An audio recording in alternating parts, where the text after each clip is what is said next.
வீட்டுக்கு வீடு வாசப்படி திங்கள் முதல் வெள்ளி வரை மாலை 6:30க்கு உங்கள் விஜயில். அந்த ஒரு டைலாக்ல நான் ஆரம்பிப்பேன். மூடர்குடத்துல அந்த ஒரு ஃபேமஸான ஒரு டைலாக். தமிழ் தெரியாத இங்கிலீஷ்காரங்கிட்ட தமிழ்ல பேசக்கூடாது தெரிஞ்ச உனக்கு இங்கிலீஷ் தெரியாத பச்சை தமிழங்கிட்ட இங்கிலீஷ்ல பேசக்கூடாதுன்னு ஏன்டா தெரியாம போச்சே. அதாவது ஆத்து வாக்குல ரெண்டு காதல். ஆமா, அதே மாதிரி ஒரே கல்ல ரெண்டு மாங்கா. இந்த பக்கம் தாரணி, இந்த பக்கம் பிரணவு. ஏன் எதிர ரெண்டு பாப்பா வாயை மூடுறா, காப்பிரைட் கொடுத்துறோம். கமல் சார் வந்து அப்படி பேசு, அம்மா வாட் யூ இங்கிலீஷ் எல்லாமே எனக்கு சொன்னதில்ல. டோட்டலா நான் ஒரு விஷயம் நினைச்சிட்டேன், கமல் சார்ட்ட வந்து இதுதான் பேச நினைச்சிருந்தேன். இவங்க எல்லாமே சொல்றதை பார்த்தா ஃபுல்லா மறந்துட்டேன். தென்ராயன் கிட்ட மட்டும் கமல் சார் வந்து இங்கிலீஷ்ல பேசுறாரு. What you need to are singing out of singing cost me casting you question captain அப்படின்றாரு. தென்ராயன் யூ வாட் உங்களை பத்தி நான் பேசிட்டு இருக்கேன் அப்படின்னாரு. அது மைண்ட் வாய்ஸ் உங்களுக்கு எப்படி இருந்துச்சு? இவ்ளோ இங்கிலீஷ் பேச தெரிஞ்ச உங்களுக்கு அது யார்கிட்ட பேசணும்னு தெரியல. அப்படி சினிமாக்குள்ள எப்படியாவது சாதிக்கணும்னு ஆரம்பத்திலிருந்து வந்து முட்டி மோதி ஒரு இடத்துக்கு வர்றதுக்கு எவ்வளவு கஷ்டப்பட வேண்டியதா? நான் ஒரு 18 வருஷமா போராடிட்டு, நான் வந்துட்டேன்னு சொல்றதை விட போராடிக்கிட்டே இருக்கேன், ஆனா வந்துருவேன்.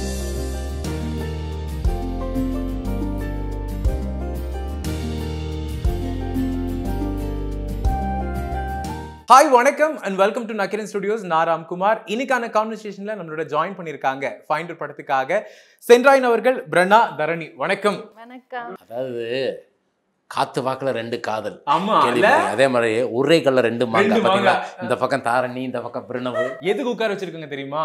கண்டென்ட் கொடுப்பாரு சென்ட்ராயன் அண்ணன் அப்படிங்கிற ஒரு காரணத்துக்காக தான்.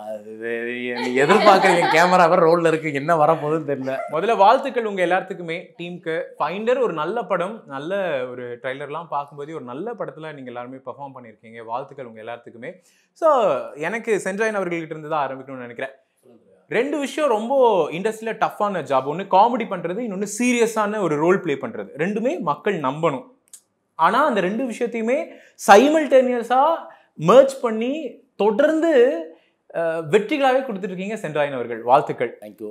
அதுக்கு நம்ம என்ன சொல்லணும்னா, நம்ம வந்து ஃபர்ஸ்ட் நியூட்ரலாகவே இருந்துடணும்.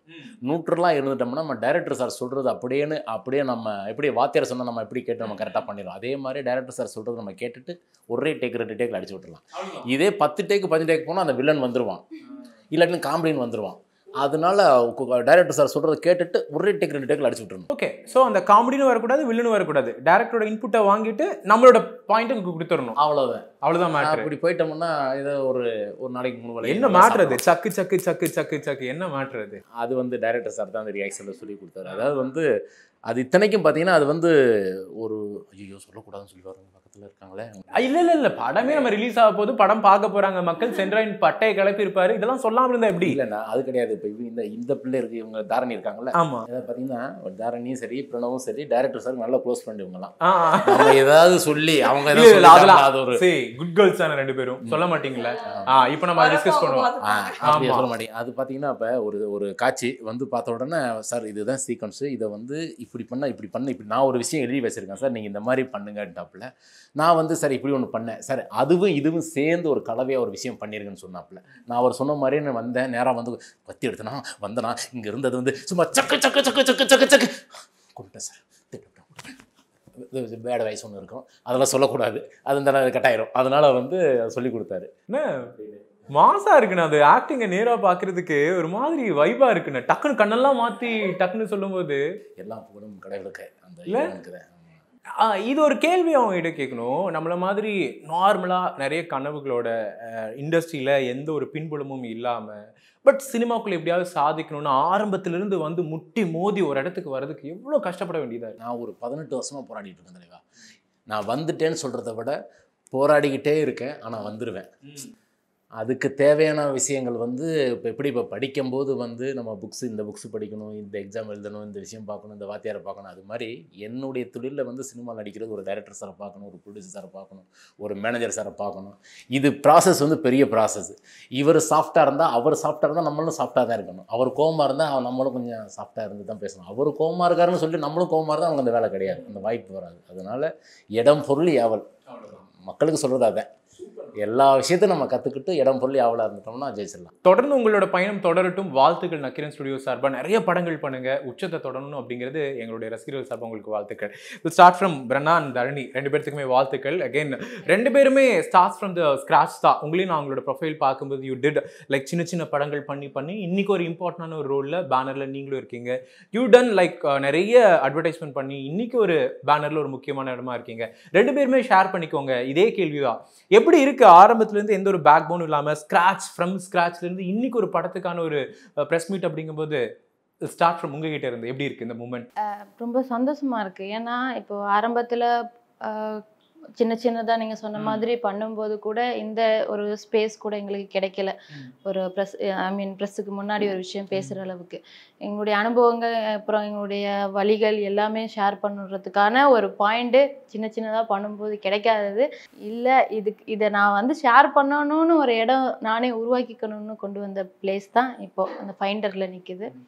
ரொம்ப சந்தோஷமா இருக்கு. அண்ட் மேற்கொண்டு என் பயணம் தொடரணும்னு நான் நம்புறேன். அண்ட் நாங்க முதலே சொன்ன மாதிரி அந்த அட்வர்டைஸ்மெண்ட் பார்த்த மலை கோயில் போலாமா அப்படின்னு சொல்லிட்டு அடாடா அவங்களதான் நீங்க நம்ம பார்க்க போறோமா அப்படிங்கிற மாதிரி தான் இருந்துச்சு. வெரி கியூட், ரொம்ப ஒரு மூமெண்டா இருந்துச்சு. நீங்க சொல்லுங்க, ஃப்ரம் அட்வர்டைஸ்மெண்ட்ஸ்ல இருந்து சினிமா ஜேர்னி, அதுவும் முக்கியமான ஒரு பேனர்ல அப்படிங்கும்போது. ஆமா, ஸோ அட்வர்டைஸ்மெண்ட்ஸ்ன்றது கம்ப்ளீட்லி டிஃப்ரெண்ட் பால் கேம்.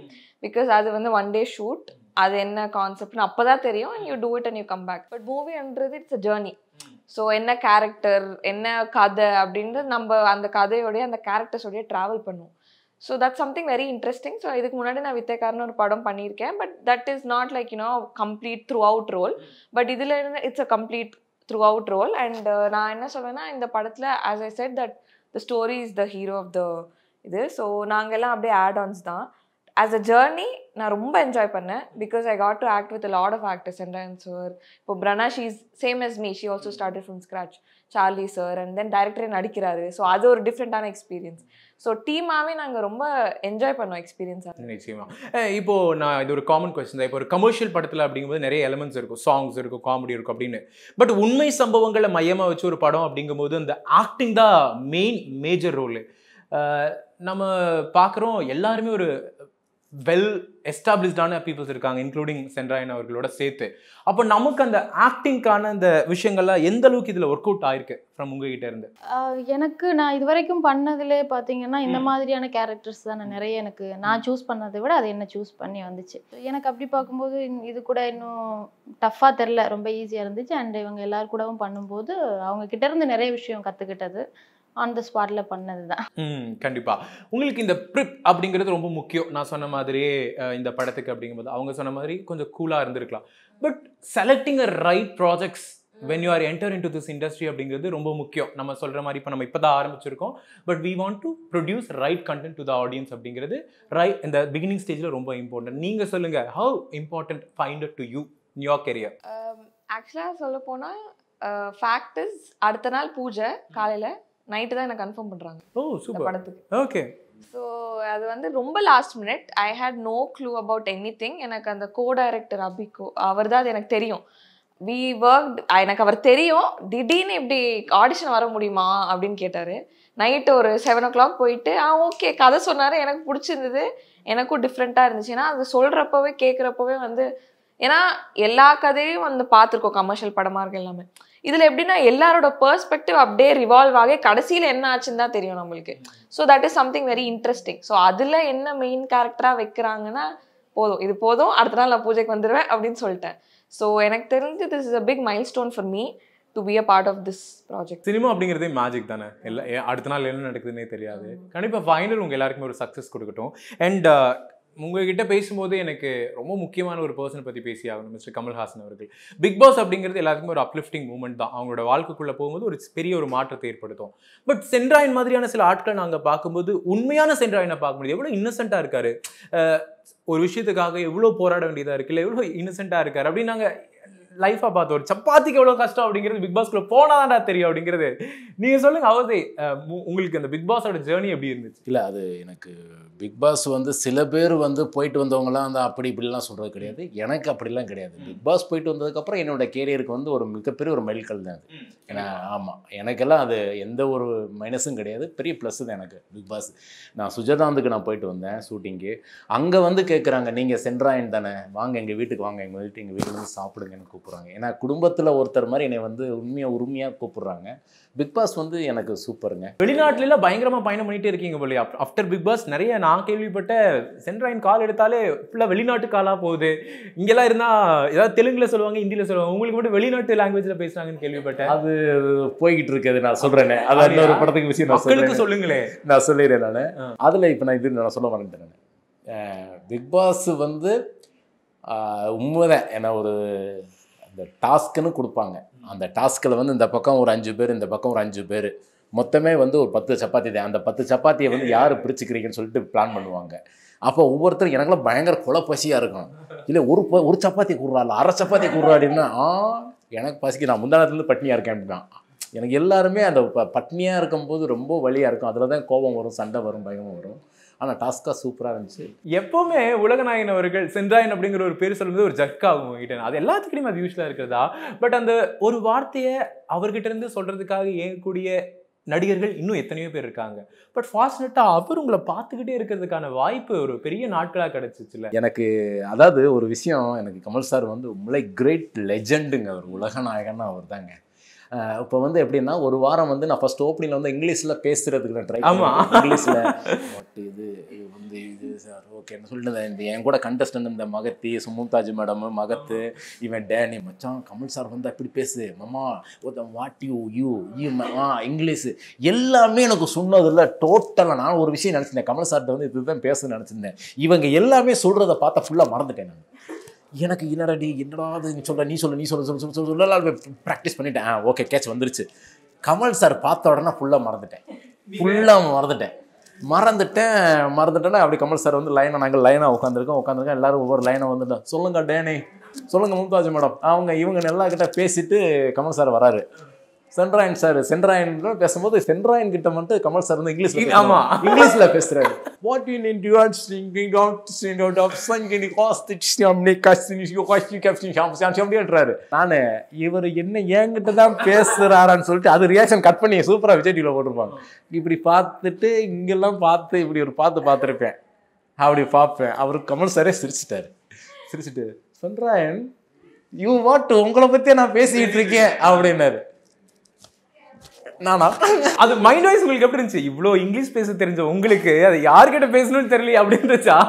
இல்லை நீங்க சொல்லுவீங்களா அந்த படத்துல டைலாக்? நான் அப்படியே பார்த்துட்டு lunch finish, super, you breakfast finish sir அப்படின்றேன். அவர்கிட்டே சார்கிட்ட கேட்குறேன், you breakfast finish sir? Yeah finish. What's your time sir? What's your time சொல்லிட்டாரு. அவரு இப்படி பார்த்துட்டு சொல்ல வர்றாரு. அவரு சொல்ல மாட்டேன்றாரு. என்னன்னு காரணம் கேட்டீங்கன்னா, பிக் பாஸை பொறுத்தவரை வீட்டுக்குள்ள வாட்ச் கிடையாது, செல்ஃபோன் கிடையாது, எதுவுமே எங்களுக்கு உள்ளுக்க டைமே தெரியாது என்ன மேட்டர்னு. ஏன்னா கமல் சார் வாட்ச் அவ்வளோ பெரிய வாட்ச், அவ்வளோ காஸ்ட்லியாக இருக்கும், பார்க்கவே அழகாக இருக்கும் அந்த வாட்ச் அவ்வளோது. அப்போ கமல் சார் பேசும்போது எது தெரியுது, கமல் சார்ட்ட வந்து வாட்ஸ் யுவர் டைம் சார் அப்படின்றேன். கமல் சார் பார்த்துட்டு அப்படின்றாரு. அதாவது ஆனால் நல்லா செம்ம கேரக்டர் கமல் சார், சூப்பர். இப்போ நான் சென்ட்ராயங்கிட்டையும் பேசி ஜெயிப்பாரு, உங்ககிட்டயும் பேசி ஜெயிப்பாரு. ஏன்னா மிகப்பெரிய லெஜண்ட் கமல். மூடர் கூடமும் அதே மாதிரி தான். உங்களுக்கு அந்த பிக் பாஸ் மாதிரி படங்கள்ல மூடர் கூடம் அப்படிங்கிறது சென்ட்ராயின் யாரு அப்படிங்கிறது எல்லா ரசிகர்களுக்குமே தெரிய வச்ச ஒரு படம் அப்படின்னு நினைக்கிறேன். இல்ல அந்த ஒரு டைலாக்ல இருந்து ஆரம்பிப்பேன். மூடர் கூடத்துல அந்த ஒரு ஃபேமஸான ஒரு டைலாக்ல இருந்து ஆரம்பிப்பேன். தமிழ் தெரியாத இங்கிலீஷ்காரங்கிட்ட தமிழ்ல பேசக்கூடாது தெரிஞ்ச உனக்கு, இங்கிலீஷ் தெரியாத பச்சை தமிழங்கிட்ட இங்கிலீஷ்ல பேசக்கூடாதுன்னு ஏன்டா தெரியாம போச்சே? இல்ல சார், பக்காவா அதே ஆக்ஷன்லாம் மாத்தாம சொல்றீங்க. அது இன்னும் எங்க டைரக்டர் நவீன் சார் வந்து டைரக்ட் எழுதியிருப்பாரு. இன்னும் நம்ம கக்குசுக்கு போனா கழுவிட்டு தான்டா இருக்கோம், வெறும் பேப்பரில் தொடச்சி போட்டு வரல. அந்த காலம் வரும்போது நீ இங்கிலீஷில் பேசு. அவ்வளோ அழகாக ஸ்கெட்ச் போட்டு எழுதியிருப்பார்ல. ஐயோ கிரேட் மேன். 2-3 பிக்சர்ஸ் நான் சிலர் உங்களுக்கு காட்டணும் அப்படின்னு ஆசைப்படுறேன். ஜஸ்ட் அந்த ஸ்டோரிஸ் எங்களோட ஷேர் பண்ணிக்கணும்னு ஆசைப்படுறேன். ஃபர்ஸ்ட் பிரணா கிட்ட இருந்து ஆரம்பிக்கணும்னு நினைக்கிறேன். பிரணா, இந்த பிக்சர் ஞாபகம் இருக்கா? Story begin the story. நீங்க சொல்லுங்க. அவர் கமல்ஹாசன் சார்ஸோட ஸ்டோரி நிறைய சொன்ன மாதிரி நீங்க ஸ்டோரி சொல்லணும்னு ஆசைப்படுறோம். பிரணா மாஸ்டர்ல மறக்க முடியாத ஒரு எக்ஸ்பீரியன்ஸ் அலாங் வித் இளைய தளபதி விஜய் அப்படிங்கும்போது அது ஒரு மூமெண்டா இருக்குமே அந்த டேஸ் அன்ஃபர்கெட்டபிளா. நீங்க சொல்லுங்க. ஆமா, எனக்கு ஃபர்ஸ்ட் படம் மாஸ்டர் வந்து ஒரு 40 நாள் டெல்லியில் சார் கூட தான் ட்ராவல் பண்ணோம். சார் கூட தான் போய் கைதி படமும் அங்கே தான் சார் கூட தான் பார்த்தோம். ஸோ இது வந்து எனக்கு நான் எதிர்பார்க்கல இப்படி ஒரு விஷயம் என் லைஃப்பில் நடக்கும்னு. டிவிலே பார்த்துட்டு இருந்த ஒருத்தர் கூட நடிக்கணும்னு அவ்வளோ தூரம் போய் அந்த ஒரு மூமெண்ட் வந்து இட்ஸ் கிரேட்ஃபுல் ரியலி. ஆக்சுவலி அவரோட அவருடைய விஷயங்களை பற்றி நிறைய பேசியிருப்பாங்க. அவரோட கேரக்டர் அவர் எப்படின்னு சொல்லியிருப்பாங்க. பட் டெக்னிக்கலாக நம்ம பேசுவோமே, ஒரு ஆக்டரா ஆன்செட்டில் ஆக்ஷன் அப்படின்னு சொன்னோன்னே ஒரு விஜய் சாருக்கும் கட் அப்படின்னு சொன்ன ஒரு விஜய் சாருக்கு இருக்கக்கூடிய டிஃப்ரென்ஸாக பார்த்து வியப்படைஞ்சது என்ன உங்களுக்கு? டான்ஸ். நாங்கள்லாம் செட்டுக்கு போனால் அங்கே ஒரு ப்ராக்டிஸ் பண்ணுவோம், ரிஹர்சல் பண்ணுவோம். சாருக்கு அப்படி இல்லை, ஒன்லி ஆக்ஷன் கட்டு ஒரே டேக்கில் வந்து டான்ஸ் ஆடி பின்னிடுவாப்புல.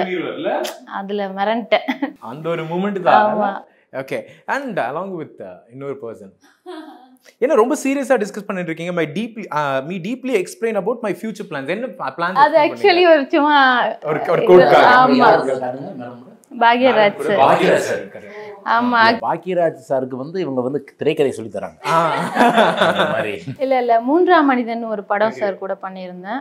ரொம்ப ஒரு பெரிய ஒரு கேரக்டர் நான் கேரி பண்ணியிருந்தேன் அந்த படத்துல. ஸோ அப்போ சும்மா உட்கார்ந்து இருக்கும்போது பேசிட்டு இருந்தேன். அந்த இடத்துல அன்பார்ச்சுனேட்லி இந்த பிக்கை எடுத்ததால அதுக்கு அப்படி ஒரு கேப்ஷன் போட்டேன். ஸோ அதுதான். ஸோ நீங்கள் சொல்லுங்கள். Will start from Charlie sir கிட்ட இருந்து ஆரம்பிப்போம் அப்படின்னு நினைக்கிறேன். ஒரு குட் பர்சன் இண்டஸ்ட்ரியில் is did so many things அப்படிங்கும்போது உங்கள் கிட்ட இருந்து ஆரம்பிப்போமே. ஃபர்ஸ்ட் டே ஆன் செட் எல்லாருமே நியூ. நான் சார்லி சார் அப்போ தான் பார்க்குறேன். There is no need for any actor like him to come and சொல்லி நல்லா நடிச்சிங்க, இது பண்ணுங்க அது பண்ணுங்க. பிகாஸ் அவ்வளோ பெரிய ஆக்டர், அவர் பாட்டுக்கு அவரோட இது நடிச்சுட்டு ஹீ கேன் சில். இல்லை, if I have a scene with him, if he is watching my scene, வந்து பயங்கரமா பண்ணியிருக்கேன், ஆனால் இது இப்படி பண்ணால் இன்னும் சூப்பராக இருக்கும். he tells you what to improvise. So அந்த மாதிரி அவர் கரெக்ட் பண்ணுறதே ஒரு பூஸ்டப் மாதிரி தான் இருந்துச்சு எனக்கு. ஏன்னா ஃபர்ஸ்ட் டேவே அந்த மாதிரி, ஃபர்ஸ்ட் டே எனக்கு எங்கே சொதப்பிடுவேன்னு ஒரு பயம். ஆனால் இவர் ஃபர்ஸ்ட் எனக்கு அந்த பூஸ்டப் கொடுத்துட்டு நீ இப்படி பண்ணால் இன்னும் நல்லா இருக்கும்னு சொல்கிறது வந்து it's something that I admire about him. அது நான் வந்து ஒரு லெசன் மாதிரியும் எடுத்துக்கிட்டேன். wherever you go, அவர் ரொம்ப டவுன் டு எர்த். எனக்கு தெரிஞ்சு அவர் எங்கேயும் வந்து நான் இவ்வளோ படம் நடிச்சிருக்கேன் அப்படி தான் இருக்கும். Not even in a single place. So is very sweet. அவரோட நடிக்கிறோன்னா he'll take care of you. அவரோட சீன் மட்டுமே இல்லை, அவரோட டைலாக் மட்டுமே இல்லை, உங்களோட டைலாகும் வந்து ஹீல் டெல் இந்த டோனில் சொல்லலாம் அப்படின்னு சொல்லிட்டு என் டைலாக் மனப்படம் பண்ணிட்டு அவரே சொல்லுவார், இப்படி சொல்லு அப்படின்னு. That's very sweet of him. நிச்சயமா. ஸோ நிறைய விஷயங்கள் ஃபைண்டர் பற்றி நாங்கள் எதிர்பார்த்துட்டு இருக்கோம். கண்டிப்பாக ஒரு உண்மை சம்பவத்தை அடிப்படையாக வச்சு படமாக வெளிவருது. அதில் நிறைய விஷயங்கள் கமர்ஷியல் எலிமெண்ட்ஸ் எல்லாம் தாண்டி அந்த எட்ஜ் ஆஃப் சீட்ஸில் பார்க்கறதுக்கான விஷயங்கள் நிறைய இருக்குது. கண்டிப்பாக இந்த படம் உங்களுக்கு வெற்றி அடையணும் அப்படிங்கிறது எங்களுடைய டீம் சார்பாக வாழ்த்துக்கள். Thank you so much. நன்றி, ரொம்ப சந்தோஷம்.